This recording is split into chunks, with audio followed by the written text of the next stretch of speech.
Gênesis capítulo 18, a partir do verso 20, é o que vamos ler nesta hora. Então diz assim a palavra do Senhor: Portanto o Senhor disse a Abraão: ouvi um grande clamor vindo de Sodoma e Gomorra, porque o pecado dessas duas cidades é extremamente grave. Descerei para investigar se seus atos são, de fato, tão perversos quanto tenho ouvido. Se não forem, quero saber. Os outros visitantes partiram para Sodoma, mas Abraão permaneceu diante do Senhor. Aproximou-se dele e disse: exterminarás tanto os justos como os perversos? Suponhamos que haja 50 justos na cidade. Mesmo assim, os exterminarás e não a pouparás por causa deles? Claro que não farias tal coisa, destruir o justo com o perverso. Afinal, estarias tratando o justo e o perverso da mesma maneira. Certamente não farias isso. Acaso o juiz de toda a terra não faria o que é certo? O Senhor respondeu: se eu encontrar 50 justos em Sodoma, pouparei a cidade toda por causa deles. Abraão voltou a falar: embora eu seja apenas pó e cinza, permita-me mais uma coisa ao meu Senhor. Suponhamos que haja apenas 45 justos e não 50. Destruirás a cidade toda por falta de 5 justos? O Senhor disse: se encontrar ali 45 justos, não a destruirei. Abraão levou seu pedido ainda mais longe. Suponhamos que haja apenas 40. O Senhor respondeu: por causa dos 40, não a destruirei. Por favor, não fique irados comigo, meu Senhor, suplicou Abraão. Permita-me falar. Suponhamos que haja apenas 30. Ele já baixou de 5 em 5, ele viu que não estava dando. Você: eu vou pular de 10 em 10, para ver se melhora a minha oferta. Agora nós já estamos em 30. O Senhor disse: se encontrar ali 30 justos, não a destruirei. Abraão prosseguiu: uma vez que tive a ousadia de falar ao Senhor, permita-me continuar. Suponhamos que haja apenas 20. O homem não para. 20. O Senhor respondeu: por causa dos 20, não a destruirei. Por fim, Abraão disse: Senhor, não fiques irado comigo por eu falar mais uma vez. Suponhamos que haja apenas 10. O Senhor respondeu: por causa dos 10, não a destruirei. Quando terminou a conversa com Abraão, o Senhor partiu e Abraão voltou para a sua tenda. Como disse, considero essa uma leitura interessante, engraçada. Ela me faz lembrar um pouco aquela experiência de passear ali em Cidade Leste, na divisa de Foz do Iguaçu. Quando se faz o passeio ali, Catarata, Foz do Iguaçu, muito gostoso, faz parte geralmente do roteiro turístico. Dá um pulo no Paraguai, ver as lojas, enfim, eventualmente até comprar alguma coisa ali. Eu não sei se você já teve a experiência, né? E aí eu tenho um código com a minha família. Olha, é o seguinte: quando nós chegarmos lá em Cidade Leste, nós seremos muitas vezes abordados por alguns vendedores. Então assim, não esboça muito interesse, porque se você esboçar, a conversa alonga. Mas, sobretudo, nunca, jamais, em hipótese alguma, pergunta quanto custa. Porque aí, irmão, aí assim, custa 100 reais. 100 reais, ah não, muito obrigado, você estava olhando. Não, eu faço para você por 80, tá ótimo, tal. Aí você continua dando: não, volta aqui, 60, tá muito bem. Fala: não, eu já disse que não. Aí ele coloca na sua mão, entrega, dá um passo para trás: 40 é seu, dá o dinheiro. Mas eu não quero, tô de volta. Não, agora você já pegou, te faço por 30. E a conversa acaba mais ou menos assim, do tal dos 10, você fala: não, mas nem os 10. E aí a pessoa fica chateada com você, briga com você e fala assim: você queria comprar e não comprou por quê? Mais ou menos me parece que é disso aqui que nós estamos conversando, né? Abraão está dizendo assim: Senhor, é um leilão às inversas, quem dá menos? Vamos tentar, né? Mas ouvindo essa declaração, eu não sei você, a mim pelo menos gera assim uma sensação boa. Que empenho! Olha que interesse. Imagina se você é uma destas pessoas por quem Abraão está intercedendo e ali diante do Senhor, passando quase que vergonha: Senhor, deixa eu insistir um pouco mais, né? E imagina só que bênção ter alguém tão interessado na sua vida, tão interessado no seu bem-estar. Então eu acredito que os cidadãos de Sodoma e Gomorra tenham ficado felizes. Espera aí, Sodoma e Gomorra? Sodoma e Gomorra que nós conhecemos da palavra de Deus não é necessariamente um lugar muito legal. não é uma cidade ali. Aliás, o Senhor ele já inicia o texto falando: olha, eu tenho aqui comigo algumas acusações, eu tenho acompanhado e tem chegado aos meus ouvidos, o que é logicamente uma linguagem bastante figurada. O Senhor é o Senhor de toda a terra, conhece todas as coisas, mas dizendo: olha, eu tenho aqui o disco de denúncia do céu chegou, e a medida de maldade desse lugar já está extrapolando, já extrapolou o aceitável, e eu quero executar juízo sobre eles. Aí, deixa eu esclarecer, deixa eu tentar ilustrar, porque se nós continuássemos a leitura, chegaremos no verso 19, e nós vamos ter aqui um pequeno vislumbre do tipo de cidade, do tipo de atitude, e que briga é essa. Por quem que Abraão compra uma briga como essa, ou uma intercessão como essa?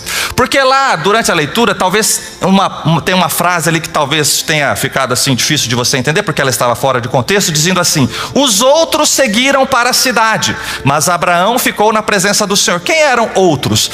O texto, o capítulo começa dizendo que essa foi uma visita de 3, depois se sabe, seres espirituais estavam ali antropoformizados, assumiram a forma humana.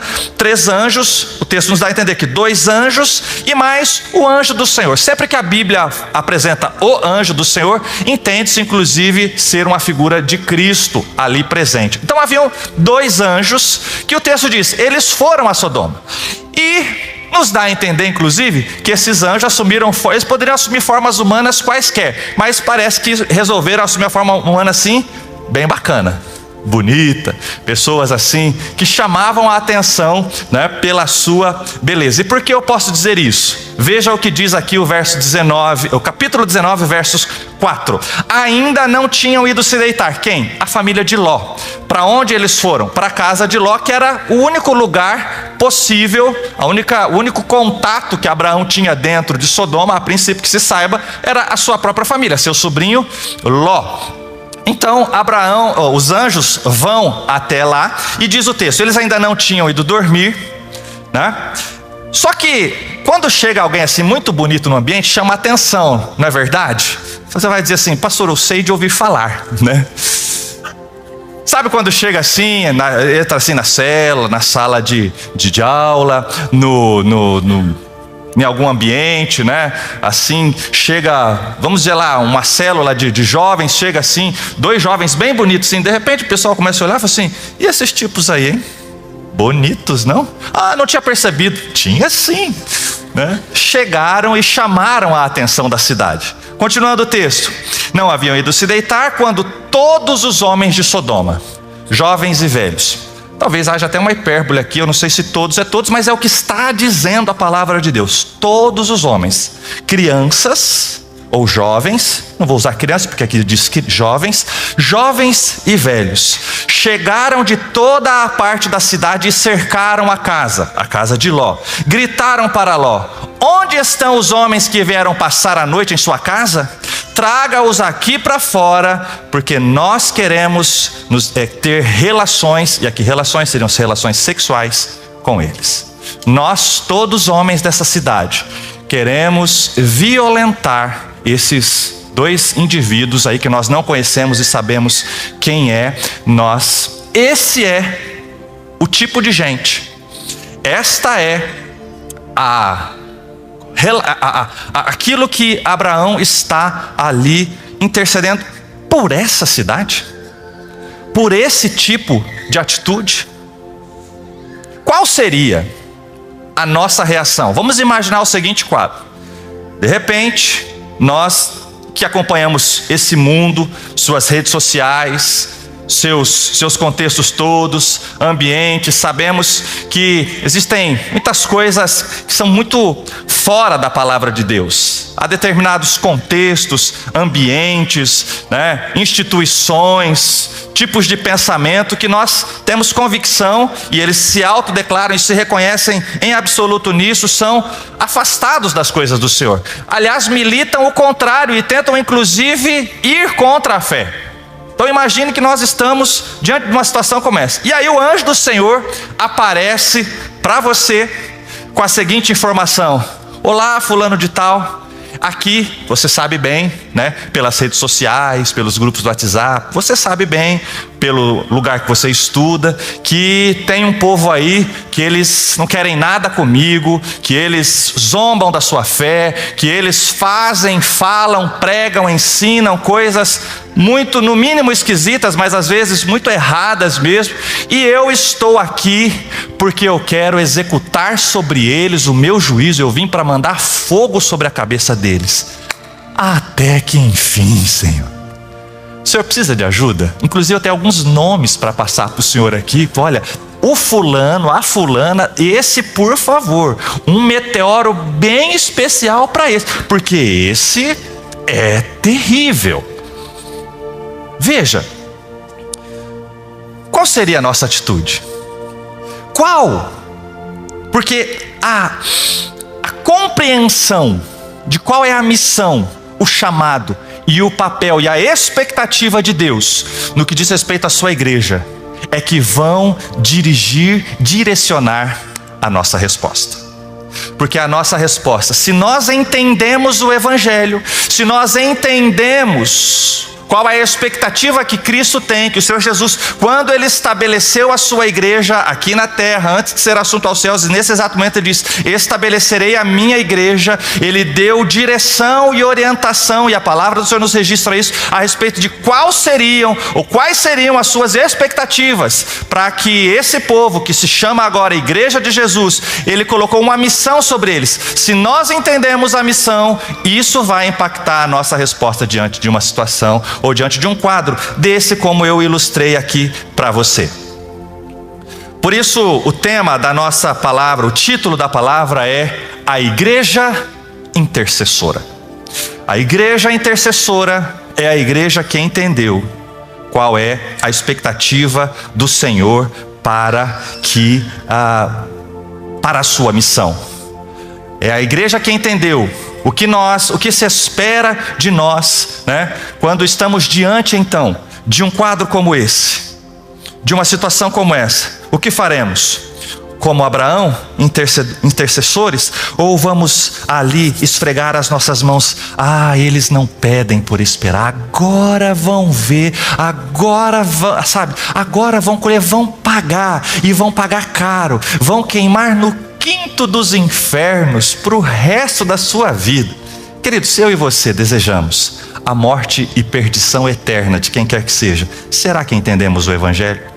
Será que entendemos o que nos alcançou? Quem éramos nós quando ainda não havíamos sido alcançados pela graça do Senhor? Eu não estou aqui, evidentemente, dizendo que as ações, reações, que as decisões das pessoas não lhes custarão prestar contas daquilo, que seus pecados serão simplesmente ignorados, mas o que eu estou dizendo é: a nossa consciência da nossa missão continua presente, porque Abraão tinha consciência do seu chamado.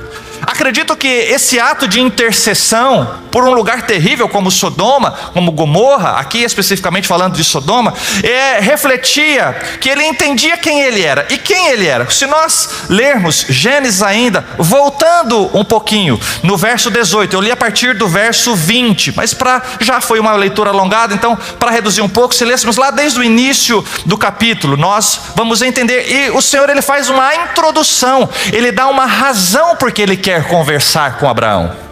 E ele começa dizendo assim: Abraão é alguém especial, eu o chamei para iniciar, para fazer uma aliança com ele. Quando eu o chamei lá na sua casa, na sua terra, no meio da sua parentela, eu falei: sai aí debaixo desse telhado, olha as estrelas do céu, eu farei de ti uma grande nação. Eu vou gerar a partir de você uma semente abençoada.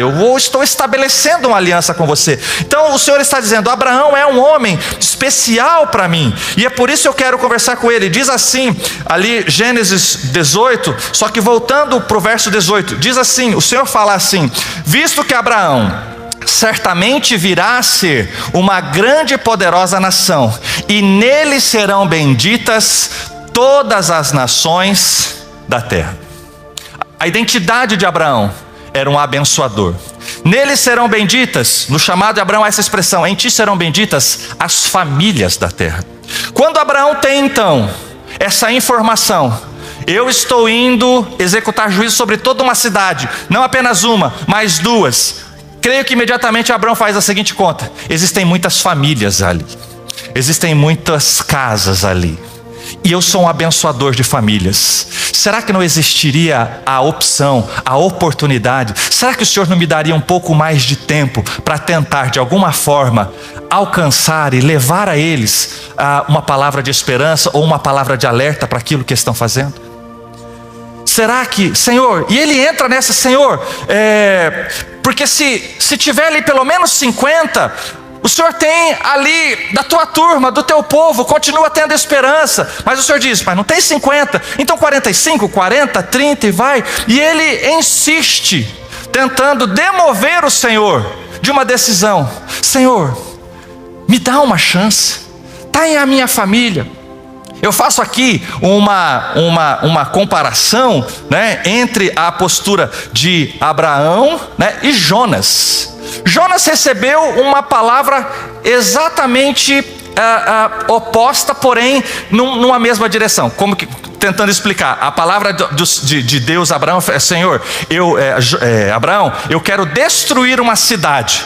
A palavra para Jonas foi: eu quero salvar uma cidade. Pô, maravilhoso. Imagina você, profeta, homem de Deus, o Senhor aparece para você, varão valoroso, eu estou com uma boa ideia, deixa eu te contar, eu vim para salvar uma cidade inteira. Maravilha. E quero usar a sua vida, a sua pregação é que vai salvar esta cidade. Você imagina eu e você na condição de crente, né? O que um crente mais quer, o que um profeta mais quer é poder ganhar vidas para Jesus. E o Senhor falou: já está tudo resolvido, viu, Jonas? Você só tem que ir na cidade e pregar o evangelho. Jonas falou: maravilha, né? Qual é a cidade? Me dá o endereço, por gentileza. A cidade é Nínive. Não, Nínive não.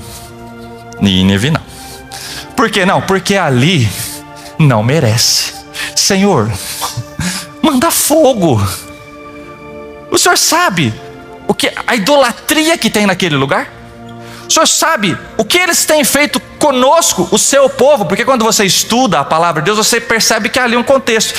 Quem era Nínive? Nínive era a capital de um reino chamado Assíria. Este reino assírio, no futuro, virá inclusive a destruir Israel, que é, dentro do povo de Deus, o reino do norte. O reino do sul, Judá; o reino do norte, Israel. Esse reino do norte tem uma capital, o reino está dividido, e é a Assíria, cuja capital é Nínive, que virá a dominar e a destruir Israel. Mas até esse momento já havia uma demanda, já certamente haviam problemas, invasões, né, perdas, saques, mortes, pessoas escravizadas, enfim, toda essa situação. Então Jonas olha para isso e diz assim: Senhor, não, eles não merecem. Porque é o seguinte, e ainda ele usa uma expressão muito interessante quando você lê o livro de Jonas. Ele diz assim: e te conhecendo, sabendo bem como você é, capaz de você ter misericórdia deles. E eu vou lá para pregar um evangelho que salva aquele tipo de gente. Aquele tipo de gente. Que tipo de gente? Pecadores, pessoas que não merecem, pessoas que estão em deliberada rebeldia diante do Senhor, mas parece que de alguma forma, e eu quero aqui neste dia, em nome de Jesus, eu não estou aqui numa postura acusatória, colocando, né, e negando o que nós como igreja já temos feito. Na verdade, o que arde no meu coração é o desejo, o anseio de nós abrirmos os olhos para ainda, de uma maneira muito mais dedicada, de uma maneira muito mais decidida, que nós amemos o perdido e que nós possamos ir até o seu encontro. Mas a postura de Jonas é como a postura dizendo: aqueles merecem, aqueles não merecem, essa cidade não merece. Queridos, a igreja de Jesus recebeu dele uma comissão. A igreja de Jesus é a igreja evangelizadora, não a igreja selecionadora. O fulano, esse aí caberia aqui, esse outro aí, não, isso aí acho que não é o caso. Deixa eu te fazer uma pergunta assim, para que você responda do seu coração. Eu vou tentar ilustrar não quero ser aqui polêmico, nem provocador, nada disso, mas existiria alguém na sua vida, no seu coração, e eu sei que eu posso, para alguns, inclusive, estar tocando em áreas sensíveis, até dolorosas, que se eu viesse assim uma palavra no seu ouvido dizendo assim: sabe o fulano, eu gostaria de salvá-lo e gostaria de usar a sua vida, e imediatamente a resposta que nasceria no seu coração é: o fulano não, porque se ele for para o céu eu não quero ir. Ou se for que é contra o meu voto, ok? Quero deixar muito claro que eu não concordo com o fulano, que o Senhor deixe ele muito longe, lá na periferia do céu, se é que ela existe, e eu vou ficar perto, Senhor, mas o fulano, jamais. Assim, a igreja, ela tem um papel de influência na sociedade, certo? A palavra do Senhor diz que nós precisamos orar, que nós precisamos interceder, que precisamos atuar nas áreas civis, mas sobretudo temos um legado e temos sobre nós uma arma espiritual de oração, de intercessão. E aí existem, por exemplo, na nação, na República Brasileira, seus poderes. A República tem 3 poderes: executivo, legislativo e judiciário. Deixa eu perguntar para você: se o Senhor pedisse que você intercedesse por algum dos membros de um desses poderes, para algum deles a sua resposta seria: não. Esse ou essa, não. E eu não sei qual é o seu espectro político, eu não sei qual é o seu pensamento, eu não estou aqui falando de política, estou dizendo, dentre todas as possibilidades, executivo, deste e de anos anteriores, legislativo e judiciário, em todos estes segmentos da nossa sociedade, existem pessoas orando. Existe uma igreja orando por essas pessoas? Existe uma igreja crendo na salvação dessas pessoas? Mas pastor, tem isso. Não estou avaliando quais têm sido os seus atos e o quão severo será o juízo do Senhor para com aquele ou aquela que não se curvar ao seu Senhor e não render a sua vida. Eu estou perguntando: nós, enquanto igreja, entendemos o chamado e o que o Senhor espera que nós façamos, e quem o Senhor espera como sal e luz que sejamos nessa sociedade, sim ou não? Uma igreja seletiva que enxerga e tenta medir. Veja, Lucas 19:10 diz assim: o Filho do Homem veio buscar e salvar o perdido. É isso que Jesus veio fazer. Que tipo de perdido? Todos. Que está realizando que tipo de pecado? Que me conste, qualquer um, talvez diferente do meu e do seu, mas há possibilidade de salvação. O que vamos fazer com um texto como 1 Timóteo 2,4, que faz uma declaração a respeito de uma expectativa que Deus tem? Diz assim: desejo é que todos, desejo de quem? Do Senhor, que todos sejam salvos e conheçam a verdade. Como poderão conhecer a verdade? Como poderão ser salvos se a igreja não assumir e estabelecer o seu lugar? Somos nós os portadores das boas novas. Somos nós os portadores das palavras que podem transformar a minha vida, que podem transformar as vidas. E sabe por que você sabe disso? Porque essas palavras transformaram a sua.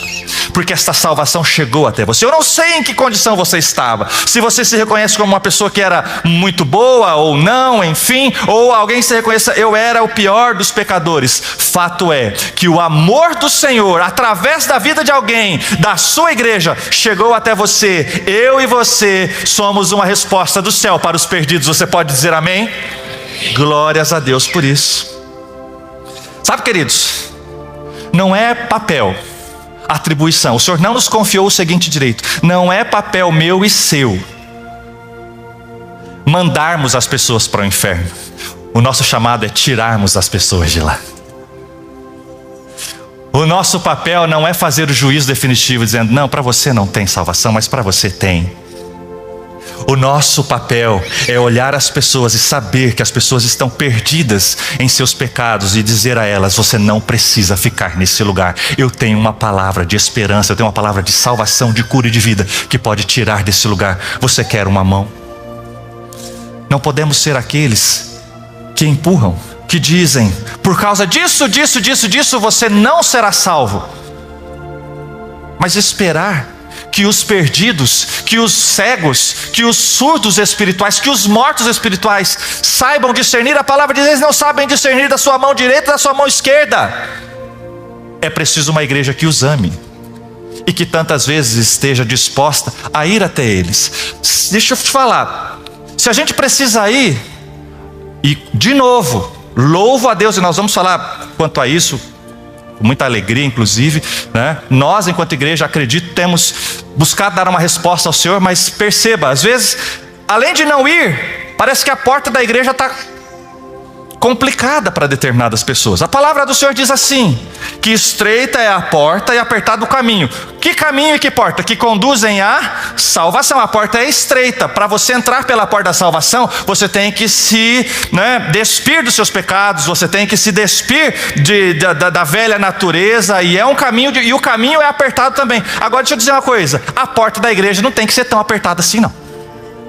E deixa eu te explicar do que eu estou dizendo. Eu estou pensando mais ou menos assim: será, vou usar uma expressão genérica, que todo tipo de pecador que passa aqui pela frente e percebe que isso é uma igreja, cogita ou diz em seu coração: eu sei que se eu quiser eu posso entrar naquele lugar? Ou será que a sensação e a percepção de alguns é: eu não sou bem-vindo naquele lugar, a minha pessoa, eu não posso entrar lá, eu não sou digno de entrar lá, porque se eu entrar ali, a minha pessoa não será bem recebida. Queridos, o pecado não tem vez aqui. Nós não moramos parede e meia com pecado. Pecado tem que ser denunciado, pecado tem que ser confessado, pecado tem que ser confrontado, e sobretudo o pecado tem que ser deixado. Mas o pecador precisa ouvir essa palavra. E às vezes, para ouvir essa palavra, ele precisa sentar num desses lugares que você está sentando. E a pergunta é: eles são bem-vindos aqui? Todo tipo, na sua célula. Não, esse tipo você não convida não, porque aí, pelo amor de Deus, né? Não, na minha casa não. Na minha casa, e eu quero ser muito respeitoso com você, mas buscando trazer uma consciência e uma percepção de que esse é o nosso lugar. Veja, o Evangelho de Cristo, ele é chamado de o Evangelho das boas novas, o Evangelho das boas notícias. Diz assim Lucas 4, 18, 19, Jesus ele faz essa declaração: o Espírito do Senhor está sobre mim, pois me ungiu para trazer as boas novas. A quem? Aos pobres. Ele me enviou para anunciar que os cativos serão soltos, os cegos verão, os oprimidos serão libertos, e que é chegado o tempo do favor do Senhor. Igreja de Jesus, Alcance Curitiba, igreja no mundo, esse é o tempo da salvação, esta é a hora da nossa missão. É nesse momento que eu e você precisamos anunciar esse Evangelho a todos os perdidos. E glórias a Deus, porque assim temos feito. Passarão por aqui hoje em nossos cultos milhares de pessoas, milhares de pessoas. A igreja está crescendo, mas o que eu sinto no meu coração é que nós podemos ainda muito mais, e que nós podemos entender individualmente que nós precisamos amar os perdidos. Essa é uma expressão, queridos, você que é mais antigo da igreja, certamente você já ouviu muito. Espero que você que seja novo também já tenha ouvido, porque se você é novo na fé e já ouviu, eu fico feliz que esse Evangelho está chegando ao seu coração. Mas eu desde muito tempo ouço essa expressão, né, do coração missionário que a igreja precisa ter. E a expressão é a seguinte: nós somos uma igreja, nós somos um povo que tem paixão pelos perdidos. Paixão pelos perdidos, não ódio dos perdidos. Ódio a gente tem do pecado, problema a gente tem com o pecado. Pelos perdidos eu tenho compaixão, pelos perdidos eu sou apaixonado. É por isso que eu abro a minha casa para uma célula, para que perdidos entrem ali, porque eu os amo como Jesus os ama. Jesus se apresenta, se coloca, se reduz à forma humana, vem à terra exatamente para dizer: eu vou até vocês. E ele esteve com todo tipo de gente. Teve com pessoas que o esbofetearam, pessoas que cuspiram nele, pessoas que o rejeitaram, negaram, mas pessoas que o acolheu. Esse é o nosso evangelho, um evangelho que precisa ter a consciência e compreender a missão da igreja e a atitude de Abraão, sim, versus a de Jonas, que se coloca muitas vezes como essa seletividade de identificar quem são os dignos, quem são os indignos. Amém por isso? Está feliz? Estamos, né? Queridos, segundo ponto que eu quero dizer para você, porque estamos aqui falando de pecado, né? Alguns já estão mais preocupados, olhando assim, daqui a pouco ele vai soltar aquela famosa assim, né? Onde estão os acusadores? Eu não te condenei, vai, não peques mais, não sou eu que vou te acusar. Ei, querido, aqui a gente prega contra o pecado. Ninguém mora de parede e meia com o pecado aqui, tipo, ó, fica tranquilo, Jesus te ama. Não, nós vamos pregar contra o pecado. E sabe por que nós pregamos contra o pecado? Porque é certo, garantido e está na palavra de Deus. Haverá juízo, e juízo eterno, severo e eterno. Haverá juízo, não se engane, do Senhor não se zomba, de Deus não se brinca. O que o homem semear, isso também ceifará. E se não houver um ponto onde a cruz de Cristo entra na sua vida, infelizmente, o destino eterno desta pessoa é a perdição. Mas tem um detalhe: quem executará o juízo e final é o justo juiz. E um outro detalhe: no seu grande dia, que muitas vezes nós estamos assim, naquele dia nós vamos ver cada coisa, mas deixa eu te lembrar, naquele grande dia, todos estarão diante e prestarão conta de suas vidas e seus atos ao Senhor, inclusive eu e você. Inclusive o que nós fizemos na condição de igreja de Jesus, com a salvação que recebemos, com a dedicação que nós colocamos diante do Senhor para que usasse as nossas vidas. Queridos, todos serão julgados.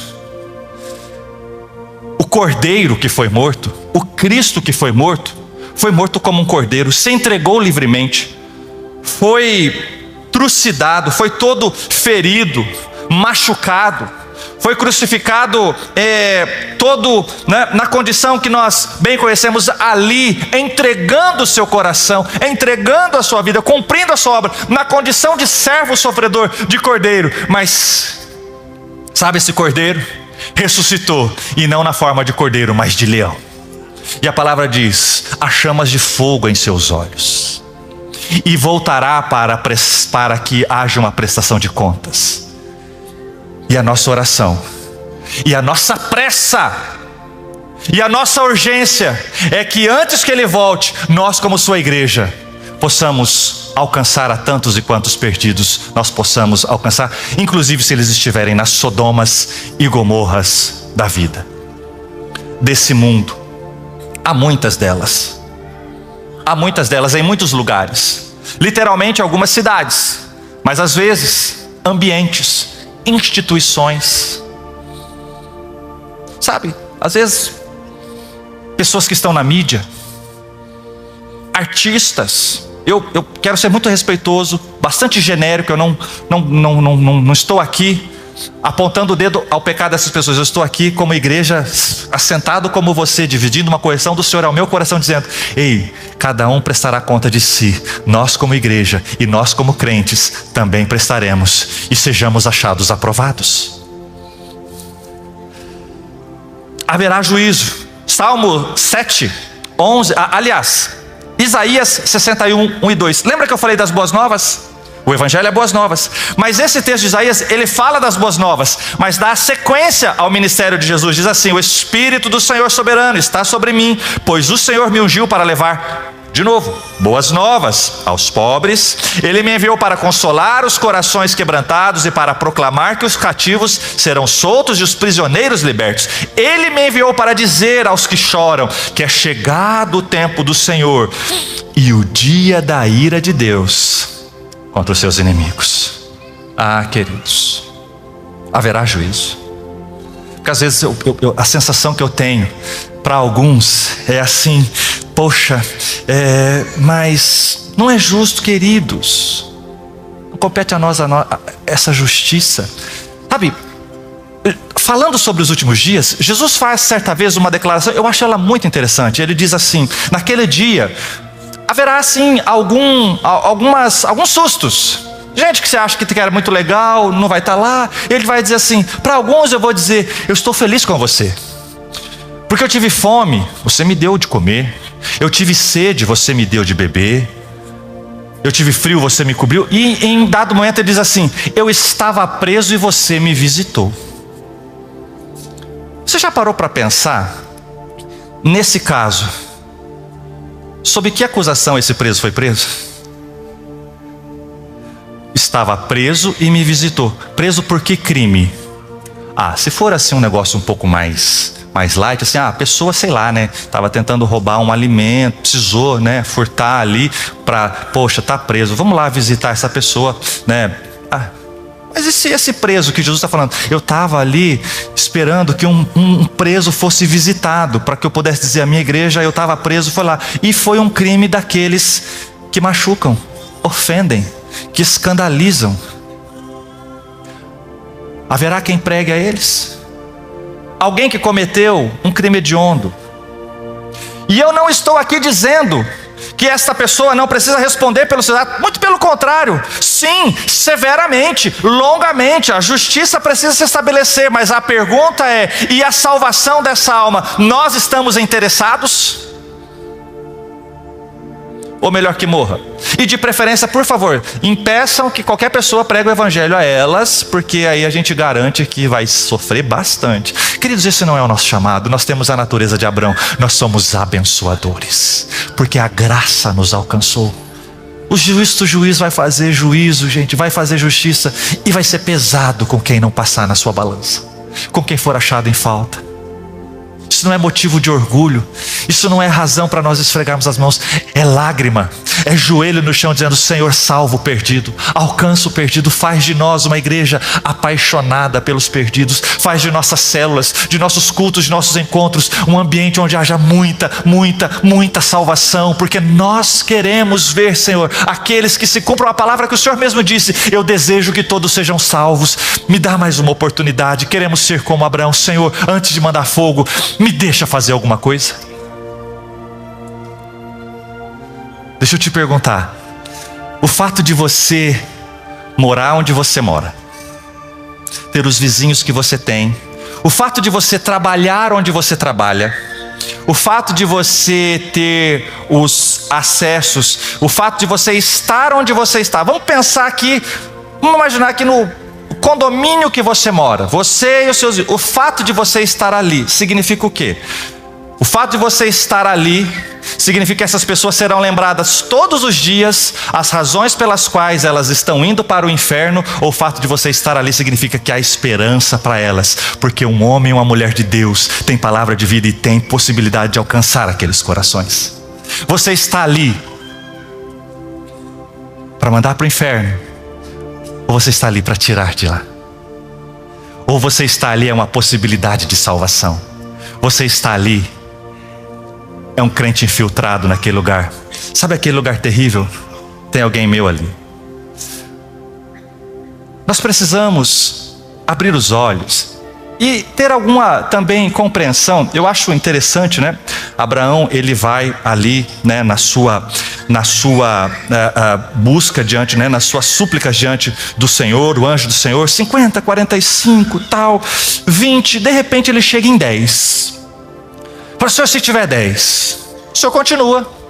Se tiver 10, só que o anjo não parava, então ele entendia: bom, então não tem os 10.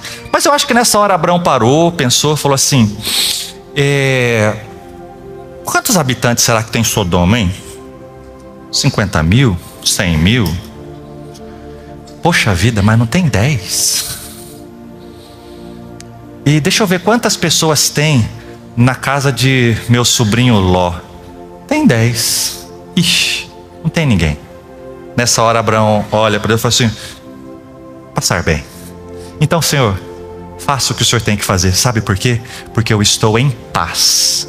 Quando eu me apresentar diante de Ti e prestar conta da minha vida, eu vou poder dizer: no que diz respeito a Sodoma e Gomorra, eu fiz tudo o que eu podia. Será que nós como igreja temos podido dizer isso aos perdidos que estão próximos a nós? No que diz respeito aos meus vizinhos, eu fiz tudo o que eu podia. Briguei com eles no grupo do condomínio, sabe, falei que olha, que o Senhor ia mandar uma bola de fogo sobre eles, porque eles eram... Senhor, fiz a minha parte. Oh, amado.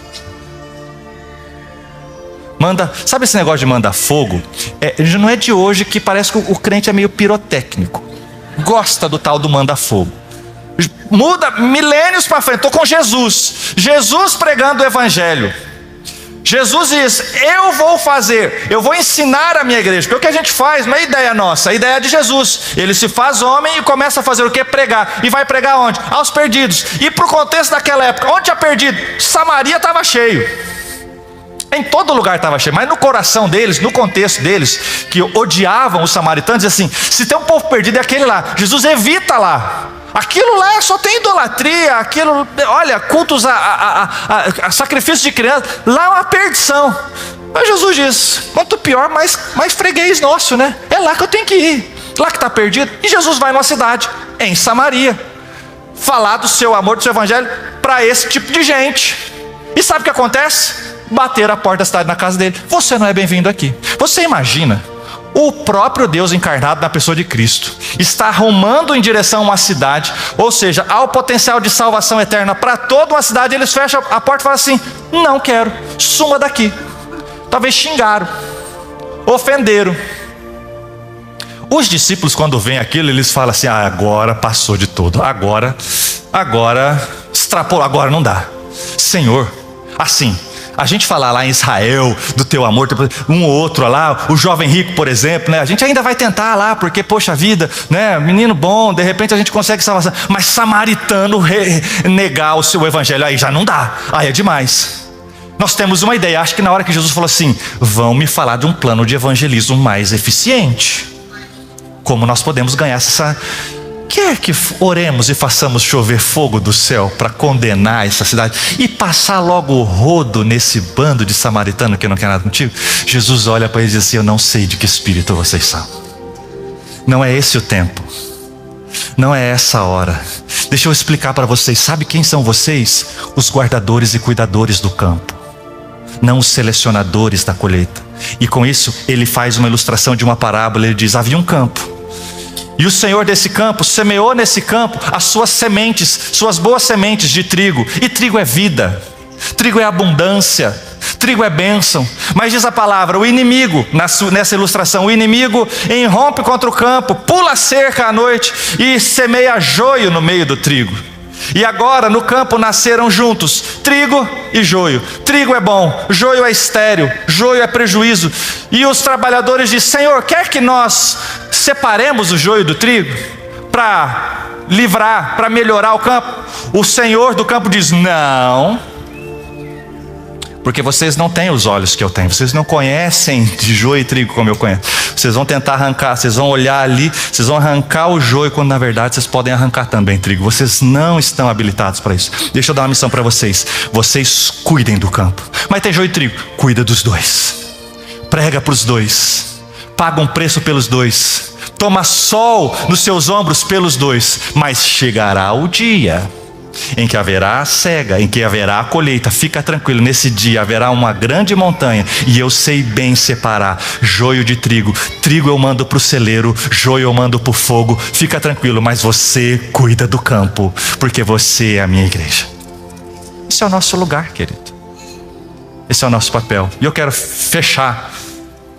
finalizar fazendo uma breve observação aqui, quem sabe até dando uma alterada no nosso ponto de visão agora, sobre, não o ponto de vista de Abraão, mas dizer a você a diferença que um justo faz. Aqui nesse texto a gente tem uma pequena aula de negociação, né? Então, irmão, você vai pedir desconto, começa pedindo baixo. Porque ele começou pedindo alto, 50, não tem, 45, 40, 30, 20, chegou em 10. Quando chegou em 10, ele não podia mais pedir desconto. Falou assim, né?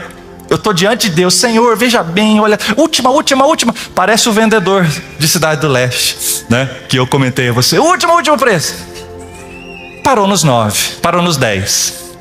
Mas deixa eu perguntar uma coisa para você: qual teria sido a resposta de Jesus se ele tivesse sido mais prudente e não começado tão alto, e começado nos 10, dizendo assim: Senhor, e se tiver 10 lá? Porque a gente já sabe que se tivesse 10, Ele falou assim: se tiver 10, eu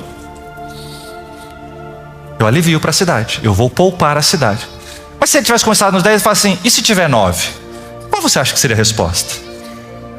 5. E fosse descendo. E se ele chegasse a ponto de dizer assim: Senhor, e se tiver 1? Só 1. É uma cidade, tem 50 mil habitantes, mas tem 1. O texto de Ezequiel 22:30, eu acredito, nos dá uma possibilidade de resposta. Acredito que se aplica aqui. Diz assim: o Senhor faz a seguinte declaração: procurei entre eles o meu povo. Um homem. Quantos? 1. Não são 10. Eu procurei um homem que fizesse o quê? Que reconstruísse a muralha e se colocasse na brecha diante de mim, a favor desta terra, para que eu não a destruísse. Mas não encontrei ninguém. Deixa eu dizer uma coisa para você: se eu encontrar um, sabe o que significa? Tem esperança naquele lugar. Querido, deixa eu dizer uma coisa para você. Você sabia que o fato de você estar na família que está, de você estar no trabalho que você está, na faculdade ou universidade que você está, de que você estar exatamente onde você está, significa que ainda há esperança para esse povo de conhecer o amor de Deus? Pastor, hoje é domingo, hoje tem amor de família. Ai, que confusão. Sou só eu de crente. Eles vão falar mal de mim, vão falar assim: e aí, deu dinheiro pro pastor? E aí, comeu a hóstia? E aí, já fez isso, fez aquilo? E aquele tio do 8º casamento vai olhar para mim e falar assim: o teu casamento não tá ruim. E eu olho, ai, uma confusão, pastor. Que sorte eles têm de ter ali um homem ou mulher de Deus dizendo e olhando, e para quem eles possam olhar e dizer assim: ainda tem.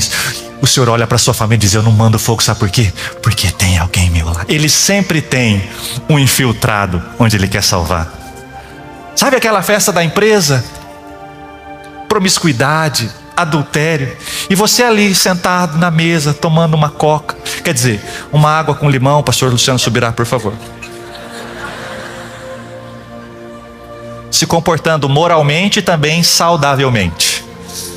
E aquele povo olha ali: o fulano lá, não sei o quê, né? Uma algema nas mãos.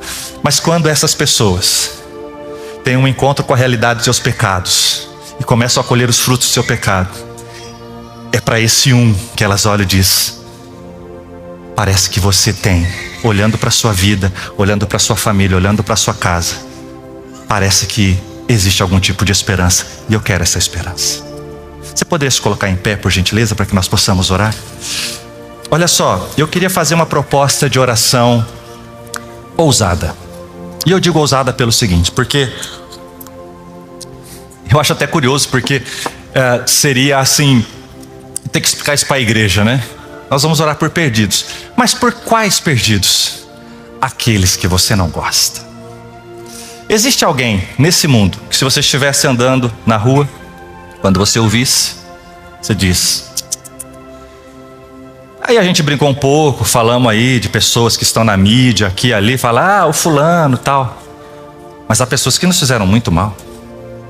Há pessoas que feriram profundamente, que infringiram marcas dolorosas e profundas na vida de pessoas. E você, quando você se lembra delas, você diz assim: ai, como eu quero que o juízo de Deus venha por aquela pessoa. Como eu gostaria que Deus mandasse fogo sobre aquela pessoa. E se hoje nós fizéssemos a oração corajosa: Senhor, a gente continua orando para mandar fogo, mas não o fogo do juízo, o fogo do Espírito, e o Senhor salve essa pessoa. Será que nós teríamos essa disposição? Será que nós entendemos o lugar do qual nós somos tirados? Que um dia alguém também olhou para nós com olhos de misericórdia, dizendo: a despeito de o que eu tenho visto você viver, há um evangelho de salvação, há uma cruz, há um Cristo dizendo: para os seus pecados eu já paguei os preços dele. Eu queria que você sondasse o seu coração nessa hora, se colocasse diante do Espírito Santo. Eu não vou dar nomes, Eu não conheço a sua história, não sei quem são essas pessoas, mas e se hoje, essa igreja, nesse culto, quantos milhares de pessoas? 1.500, 1.800? Passará neste dia aqui na Alcance Curitiba o quê? 6.000, 7.000, 8.000 pessoas?